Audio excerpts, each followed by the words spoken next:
tudo bem com vocês? Eu sou o professor Emerson e vou trabalhar literatura com vocês do 8º ano. Então, vamos dar início à nossa aula de literatura. Vamos viajar nesse momento literário, conhecer algumas obras, conhecer algumas histórias, conversarmos muito sobre literatura. Será que você gosta de ler? E se você gosta de ler, o que você gosta de ler? Gostaria que você compartilhasse, converse com as pessoas que estão aí próximas a você, das histórias que você gosta. Quais gêneros que você gosta de ler? Será que você gosta das histórias de aventura? Será que você gosta das histórias de terror? Será que você gosta das histórias de romance? São inúmeras histórias. E para a gente iniciar a nossa aula de literatura hoje, eu tenho uma pergunta para vocês. Você conhece algum provérbio ou ditado popular? Você conhece algum provérbio? Já ouviu? Já ouviu esse nome, provérbio? Ditado popular. Será que você conhece? Será que você é daquelas pessoas que você utiliza ditados populares no seu dia a dia, provérbios? Professor, eu não estou entendendo, eu não sei o que é provérbio, eu não sei o que é ditado popular. Não se preocupe, porque a gente vai descobrir o que é o provérbio e por que o ditado popular. Conhece a história de alguns desses provérbios? Será que você já ouviu a história de alguns desses provérbios? De onde vieram os provérbios? Né? Então, vou convidá-los a assistir a um vídeo que vai explicar a história de alguns, não de todos, óbvio, porque isso seria praticamente impossível, mas para a gente conhecer um pouquinho a história de alguns provérbios, e eu tenho certeza que você já vai entender o que é um provérbio. Vamos assistir ao vídeo? Oi gente, meu nome é Flávio Jaime, eu sou jornalista e hoje eu vou contar para vocês a origem de algumas expressões que a gente usa muito no nosso dia a dia. Por exemplo, meia tigela. Quando a gente fala que alguma coisa é de meia tigela, é que não é lá muito boa, lá muito satisfatória, né? Pois é, essa expressão veio da época da monarquia portuguesa aqui no Brasil, quando os nobres e todo mundo que pertencia à nobreza recebia uma tigela cheia de comida e os empregados recebiam uma quantidade de comida que dizia respeito, que era relacionada ao seu nível hierárquico. Então, quanto mais baixo o nível hierárquico do empregado, menos comida ele recebia. Então, alguns empregados acabavam recebendo só meia tigela de comida, né? Vem daí a ideia de que meia tigela é uma coisa que não é lá muito boa. Santo do pau oco. Essa expressão também vem lá da época do Brasil colônia, quando o governo cobrava uma quantidade enorme de impostos sobre os minérios que eram garimpados por aqui. Então, o que os mineradores faziam? Eles pegavam estátuas de madeira e deixavam as estátuas ocas para que pudessem esconder os minérios dentro dessas estátuas e assim pagar menos impostos. Aí veio a expressão do santo do pau oco, que é aquela pessoa que não é lá muito confiável, né? Arroz de festa. Você sabe de onde vem essa expressão? Ela vem do século XIV, quando as festas, tanto no Brasil quanto em Portugal, todas as festas obrigatoriamente tinham um prato de arroz doce. Então, as pessoas passaram a dizer desde essa época de que aquela pessoa que está em todas as festas é o arroz de festa por conta deste arroz doce que era muito fácil de se encontrar em todas as festas do século XIV, tanto aqui no Brasil quanto em Portugal. Chutar o balde. Essa expressão vem quando, né, a gente costuma dizer quando a gente está cansado de alguma coisa, a gente não aguenta mais, a gente chuta o balde. Uma das possíveis origens dessa expressão é por conta da vaca, que quando está sendo ordenhada não aguenta mais aquela situação e com um coice ela chuta o balde e mostra a sua revolta. Chorar lágrimas de crocodilo. São aquelas lágrimas que não são lá muito verdadeiras, né? Daquelas pessoas meio falsas, né? Enfim, a expressão surgiu por conta das lágrimas de verdade que o crocodilo solta quando ele está devorando a sua presa. Vai tomar banho. A gente costuma dizer isso, né? Quando a gente quer mandar alguém para longe, para sair de perto da gente. Essa expressão também surgiu na época da monarquia aqui no Brasil, quando a nobreza, os nobres, tinham o hábito de não tomar banho. Eles passavam dias, às vezes 7, 10 dias sem tomar banho e sem trocar de roupa. Num clima tropical como o do Brasil, imagina o cheiro que isso não acumulava. Então, quando eles iam falar com os índios mostravam a revolta e não queriam falar com esses portugueses por causa do cheiro e acabavam mandando eles irem tomar banho. Aí surgiu a expressão. E então, aí lembraram de alguns provérbios?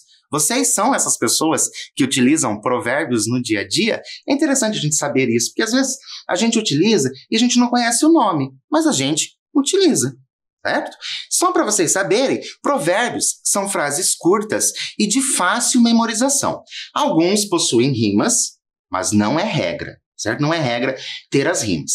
Quando um provérbio é repetido por muitas pessoas, ele passa a ser conhecido como ditado popular. Entenderam lá no início? Você conhece algum provérbio ou ditado popular?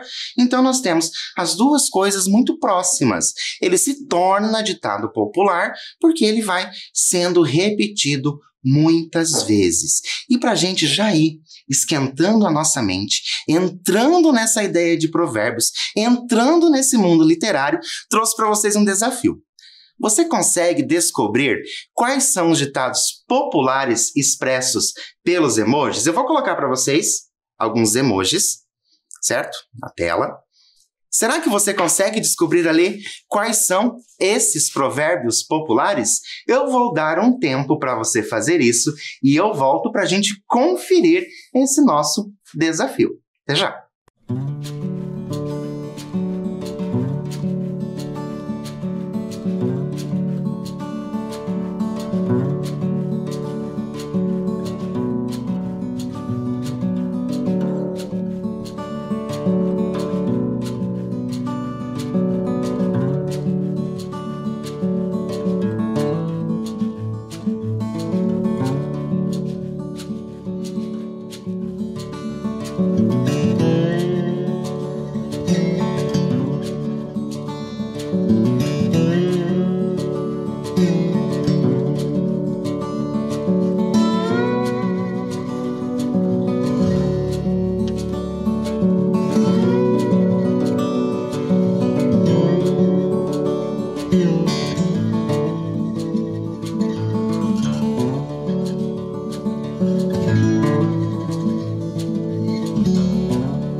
Então, conseguiram encontrar aí, nesses emojis, quais são os ditados populares? Conseguiu sozinho? Teve que perguntar para alguém? Tem alguém aí ao seu lado que pode te ajudar e te ajudou? Essa é uma atividade bem divertida que você consegue fazer. Você que tem aí um aplicativo de celular, você consegue fazer, criar outros tantos ditados populares somente com emojis. Vamos conferir para ver como ficou? O número 1, o que você colocou? Será que você Acertou? Olha lá. Cavalo dado não se olha os dentes. Já ouviram esse ditado? As pessoas mais velhas, com toda certeza, já ouviram esse ditado. E o 2? E o 2? Como que ficou ali o 2? Olha só.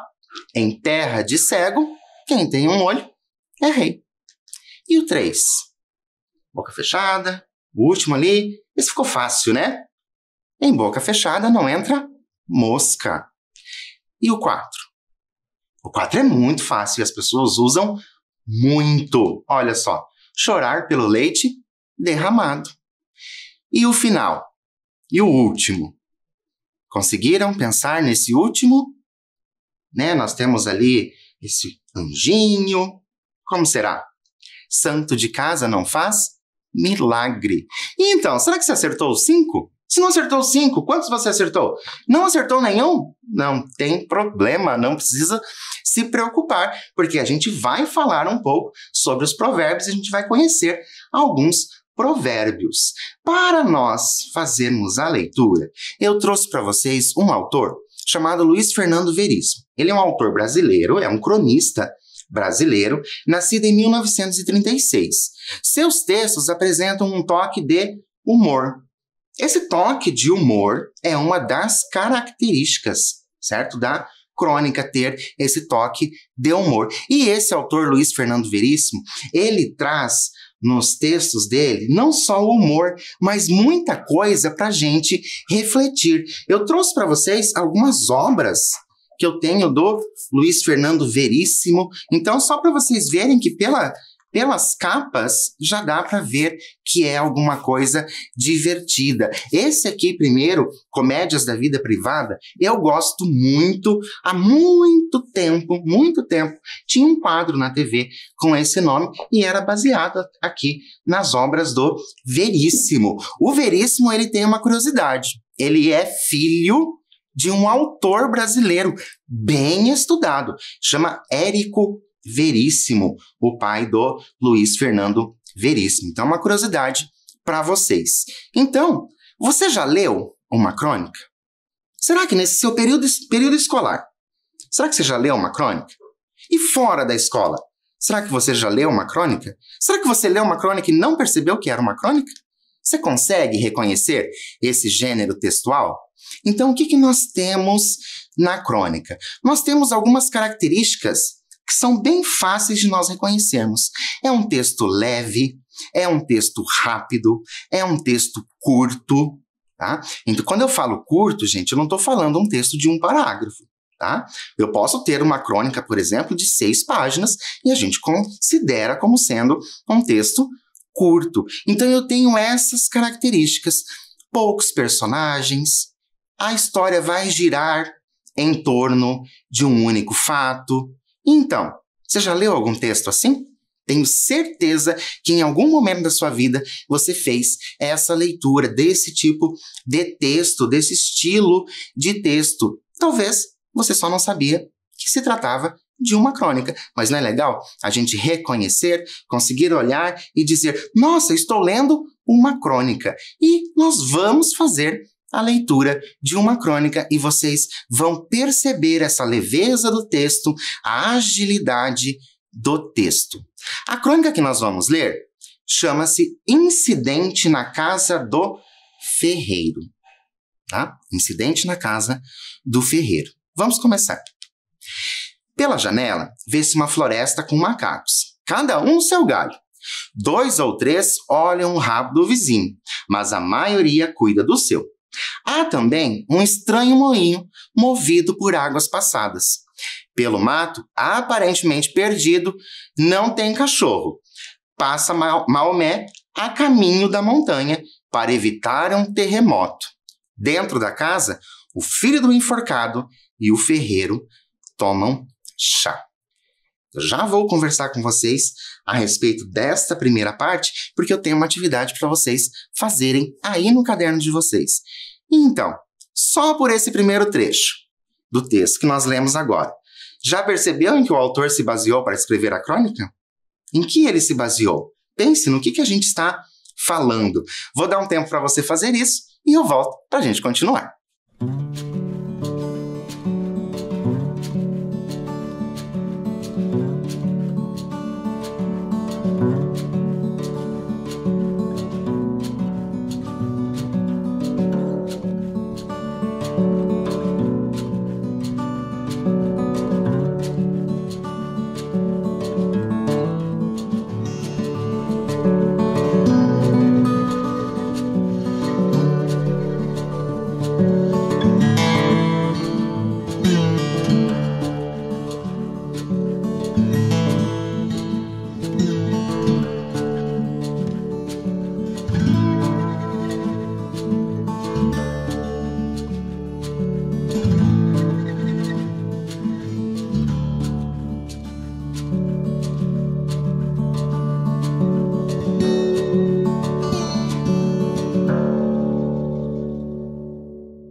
Então, conseguiram aí?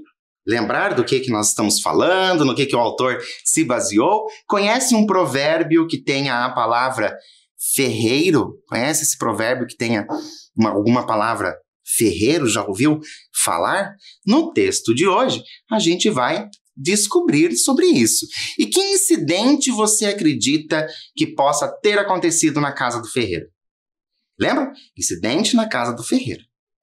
Que incidente pode ter acontecido? Lembre-se, nós estamos falando de uma crônica, um texto ali que vai ter algo de humor, né? Um toque de humor. Como que isso poderia acontecer?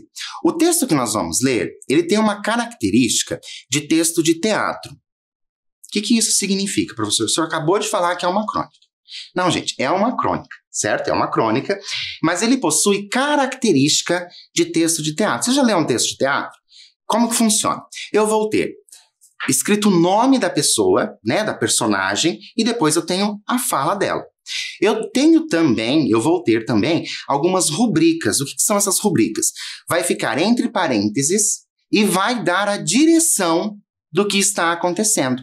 Diferente de quando nós lemos um texto em prosa, porque esse nós vamos ler ali, esse diálogo, certo? Mas diferente quando nós estamos lendo aquele romance, que nós vamos ter o narrador que vai contando tudo, certo? Esse não, esse vai estar ali entre parênteses, dizendo sobre isso. Entenderam como que vai funcionar? Então nós vamos ter nome do personagem e a fala do personagem. O que vai aparecer entre parênteses é a indicação do que o personagem está fazendo ou de como ele está se sentindo. Vamos começar a leitura? Olha lá. Ferreiro. Nem só de pão vive o homem. E o filho do enforcado, lembram que eles estão tomando chá. Comigo é pão, pão, queijo, queijo. E o ferreiro. Um sanduíche. Você está com a faca e o queijo na mão. Cuidado. O filho do enforcado. Por quê? E o ferreiro responde. É uma faca de 2 gumes. Nisso acontece o quê? Entra o cego. E o cego diz. Eu não quero ver, eu não quero ver. E o ferreiro, tira esse cego daqui. Uma pergunta para vocês. Nós estamos falando de provérbios, certo? Entra um cego que diz que não quer ver. Ele não quer ver, ele não quer ver. Isso lembra algum ditado para vocês? Conseguem pensar sobre um ditado que o cego não queira ver?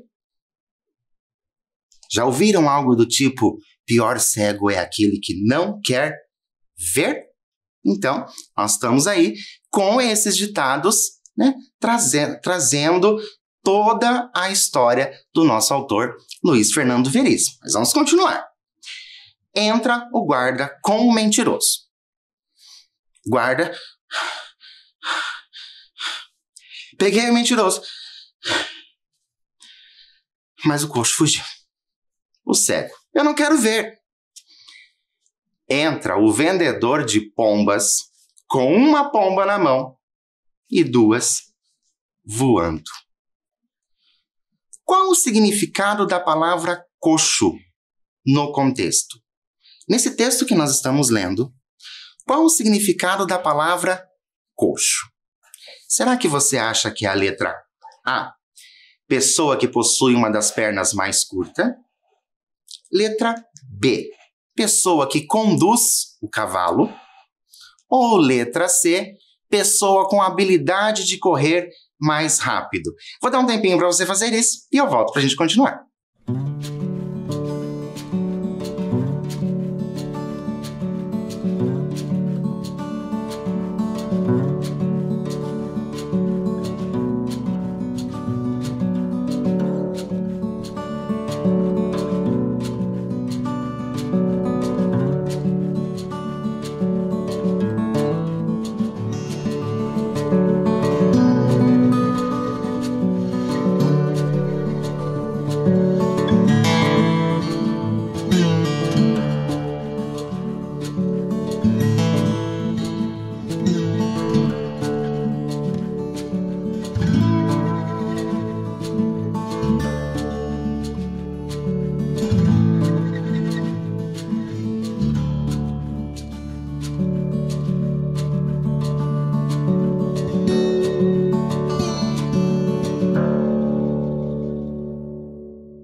Então, conseguiram aí pensar no significado da palavra coxo no contexto do nosso texto? Precisou pesquisar em algum lugar para saber ou você sabia?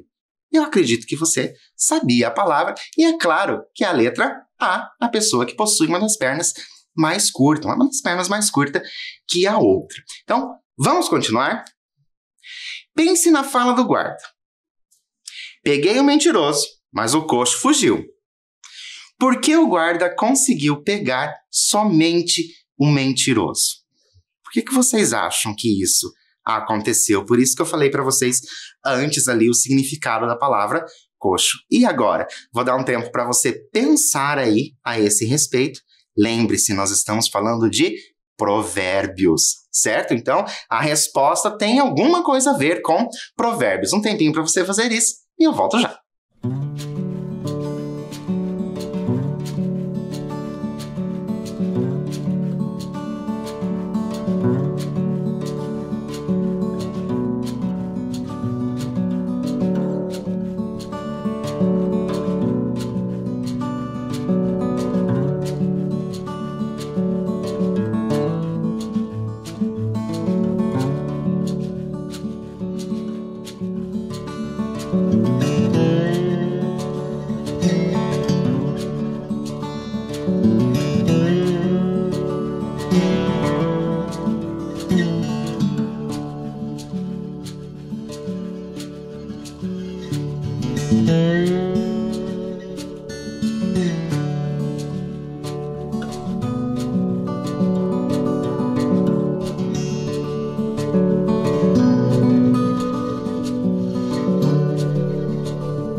E então, conseguiram chegar a uma conclusão do porquê o guarda conseguiu pegar o mentiroso, mas o coxo fugiu? Lembram? O coxo é aquela pessoa que, né, ela vai mancar um pouco.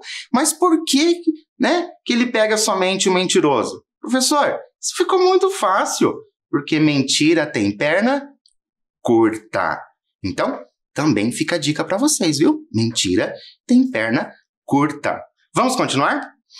Entra o vendedor de pombas com uma pomba na mão e duas voando. Lembram que nós paramos ali? Entra o vendedor, uma pomba na mão e duas voando. O filho do enforcado fica interessado, né? Quanto cada pomba? E o vendedor responde: esta na mão é 50. As duas voando eu faço por 60 o par. Professor, não estou entendendo. Por que ele deu esse desconto aí? Se uma, né? Se uma é 50, por que duas ali é 60? Eu sei fazer conta, professor. Eu sei que essa conta está errada. Não, mas é por quê? Porque mais vale um na mão do que duas voando. Então é claro que vale menos aquelas duas que estão voando. E vamos continuar com a nossa história. O cego, caminhando na direção do vendedor de pombas. Não me mostra que eu não quero ver. Né? Lembra? Né? Pior cego. O cego se choca com o vendedor de pombas, que larga a pomba que tinha na mão. Agora, são 3 pombas voando sob o telhado de vidro da casa. E o ferreiro diz: esse cego está cada vez pior. O guarda, eu vou atrás do coxo. Cuidem do mentiroso por mim. Amarrem com uma corda. Filho do enforcado, com raiva. Na minha casa não diria isso. Por que será que na casa do filho do enforcado não pode dizer isso? Será que tem algum provérbio que fala a respeito? Essa eu não vou dar resposta para vocês. Vou deixar com que vocês pensem a respeito e depois vocês pesquisem algum provérbio. Perguntem, pesquisem em casa algum provérbio que tenha aí alguma relação corda com enforcado, ok? Também não posso ficar dando tudo de mão beijada para vocês. Vamos continuar? Olha lá. O guarda fica confuso, mas resolve não responder. Sai pela porta e volta em seguida. O guarda vai falar para o ferreiro: tem um pobre aí fora que quer falar com você. Algo sobre uma esmola muito grande parece desconfiado.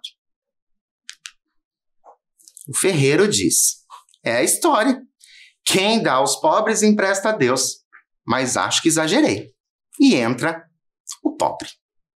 O pobre, virado para o ferreiro, vai dizer: olha aqui, doutor, essa esmola que o senhor me deu, o que é que o senhor está querendo? Sei não, dá para desconfiar. O ferreiro: está bem, deixa a esmola e pega uma pomba.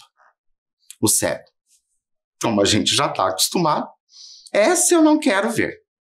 E entra o mercador. Olha a quantidade de gente que está chegando nessa casa que nós só tínhamos até então quem? Né? Nós tínhamos lá o ferreiro tomando chá com o filho do enforcado. E vão chegando as pessoas nessa casa. O ferreiro vira para o mercador: foi bom você chegar. Me ajuda a amarrar o mentiroso com uma... Olhando para o filho do enforcado, a amarrar o mentiroso. Afinal, né? Não falamos do quê? Na casa de quem? Certo? Lembra lá do desafio? Filho do enforcado, corda, vocês pesquisarem depois. O mercador com a mão atrás da orelha, hein? E o cego, como nós já estamos acostumados, poderia dizer o quê? Eu não quero ver. Por que vocês acham que o mercador, certo? Ali, pensar no vendedor, fica mais fácil, né? Para não misturar ali com outro vendedor de pombas, por isso o mercador. Por que vocês acham que o mercador está dizendo em com a mão atrás do ouvido? Professor, isso também tem alguma relação com provérbios? Claro que tem relação com provérbios. E, novamente, temos mais um aí para a gente descobrir o que isso significa. O mercador: o quê? O pobre: consegui, peguei uma pomba. A felicidade dele, porque pegou uma pomba. E o cego: não me mostra. Esse cego te contar, hein? O mercador: como? Mas esse mercador também só sabe fazer isso? Hein? O quê? Como? O pobre: agora é só arranjar um espeto de ferro que eu faço um galeto. E o mercador: hein? O ferreiro já perdendo a paciência. Me deem uma corda. O filho do enforcado vai embora furioso. E então, conseguiram pensar a respeito dessa questão do filho do enforcado, da corda? Conseguiram pensar sobre isso? Eu vou dar um tempinho para você fazer isso, caso você ainda não tenha conseguido, e eu volto já explicando para vocês o que nós vamos conseguir ler com toda essa crônica que nós estamos lendo. Eu já volto.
Então, foram em busca dessa história do enforcado e da corda, conseguiram chegar a uma conclusão do porquê que esse enforcado saiu tão nervoso Que lembram? O filho do enforcado vai embora furioso.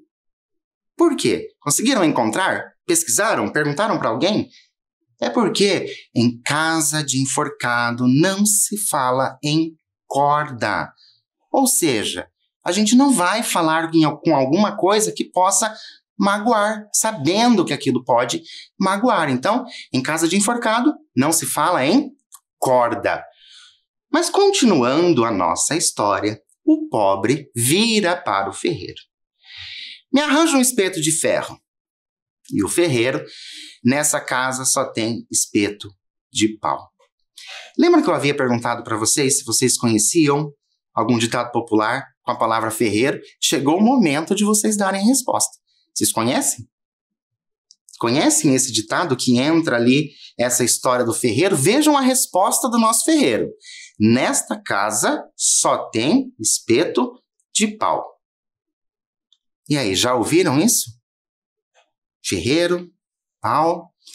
Em casa de ferreiro, o espeto é de pau. É outro provérbio que ele traz aqui. E uma pedra fura o telhado de vidro, obviamente atirada pelo filho do enforcado. Afinal, lembra que ele saiu nervoso lá? E pega na perna do mentiroso. O mentiroso sai mancando pela porta, enquanto as duas pombas voam pelo buraco no telhado. O mentiroso, antes de sair, agora quero ver aquele guarda me pegar. Entra o último. O último personagem, professor? Não, o personagem chama último, tá?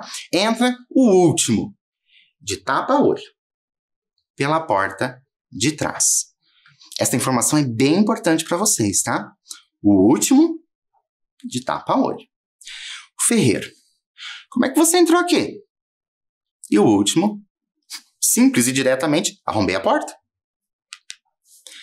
O ferreiro, vou ter que arranjar uma tranca de pau.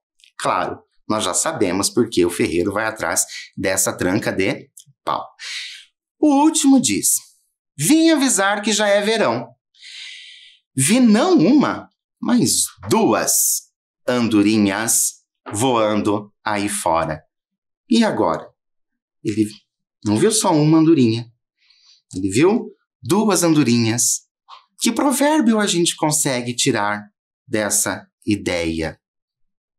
Que uma andorinha só não faz verão. Já ouviram isso? Conhecem essa expressão? Aproveitem para depois vocês usarem com as pessoas próximas a vocês todas essas expressões que nós estamos falando nesta aula. E aí, o mercador diz, como a gente já sabe, hein? O ferreiro não era andorinha, era pomba. E das baratas. Porque, afinal, voando tem menos valor. O pobre para o último. Ei, você aí de um olho só. O cego, prostrando-se ao chão por engano na frente do mercador. Meu rei, o mercador. O quê? Todos se precipitam para a porta, menos o cego, que vai de encontro à parede. Mas o último protesta. Olha a nossa informação. Isso é para vocês refletirem, certo? Para vocês refletirem. Olha a nossa informação. O cego prostrando-se ao chão, por engano, na frente do mercador. O que isso quer dizer? Vejam, cego. Lembram que eu falei que nós tínhamos uma informação que era para vocês prestarem atenção? Lembram disso? Prestar atenção nisso? Vou dar um tempo para você refletir a esse respeito e eu volto, claro, para a gente continuar a nossa história.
E então, pensaram a esse respeito do cego prostrando-se ao chão por engano ali na frente do mercador, porque ele queria, né, se prostrar em frente ao último. Lembra que o último, né, ali, e ainda dizendo, meu rei, lembraram do nosso desafio lá do início, que nós tínhamos, e vocês responderam o quê? Que em terra de cego, quem tem um olho é rei. Lembram disso? E ali nós temos esse provérbio muito discreto, não está escrito com essas palavras, mas a gente consegue compreender que é essa a ideia que o nosso autor está trazendo. Sejam bem sinceros. Agora, Luiz Fernando Veríssimo é ou não é um autor maravilhoso? Vocês precisam conhecer todos os textos que ele possui, porque é um texto melhor que o outro, e as crônicas que ele traz são crônicas muito rápidas, muito gostosas de nós fazermos a leitura. É uma leitura por prazer. Você lê porque você está gostando de ler aquilo, você se diverte com aquilo, e melhor, você pode fazer a leitura e depois sair e fazer o quê? Contar para alguém aquilo que você leu. E já imaginou como você pode espalhar a literatura perto das pessoas que estão aí a você? Talvez a pessoa que está perto de você não goste de fazer leitura. Mas quando você conta com empolgação para ela, olha, eu fiz a leitura de um texto, a crônica é muito legal. Claro que você vai conseguir trazer aquela pessoa para a literatura. Professor, eu estou curioso. Podemos continuar a história? Claro que podemos. Então vamos lá. O último diz: parem, eu serei o primeiro. Todos saem com o último na frente. O cego vai atrás. E o cego vai gritando: meu rei! Meu rei! E assim nós terminamos essa crônica do Luiz Fernando Veríssimo chamada Incidente na Casa do Ferreiro. Por que é incidente? Viram a confusão que deu nessa casa do ferreiro? E vocês conseguiram perceber como vai sendo a construção desse texto? Como ele vai construindo e trazendo conhecimentos externos. Ele trouxe o quê? Ele trouxe ali para nós os provérbios. Provérbios do uso do dia a dia. Ele trouxe ali na nossa crônica. Por quê? Porque a crônica, gente, ela vai falar de coisas do cotidiano. E a gente utiliza no nosso cotidiano esses provérbios. Você pode não utilizar esses que estão aí. Alguns que estão aí. Mas com certeza você usa alguma expressão, algum provérbio, algum ditado popular. Não vou dizer todo dia, a toda hora, como o cego. Lembram? O cego, não quero ver, não quero ver. Não vou dizer que vocês façam isso a todo momento, mas possivelmente está no cotidiano de vocês. Vocês falam, vocês ouvem esses provérbios. E agora eu tenho para vocês uma pergunta. Gostaram da história? Sim ou não? Conheciam todos os provérbios que apareceram ali na nossa história? Sim ou não? As hipóteses que você levantou foram confirmadas? Então nós temos agora algumas questões para a gente responder. Vou te dar um tempo para fazer isso e eu volto para a gente continuar.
Então, conseguiram pensar aí?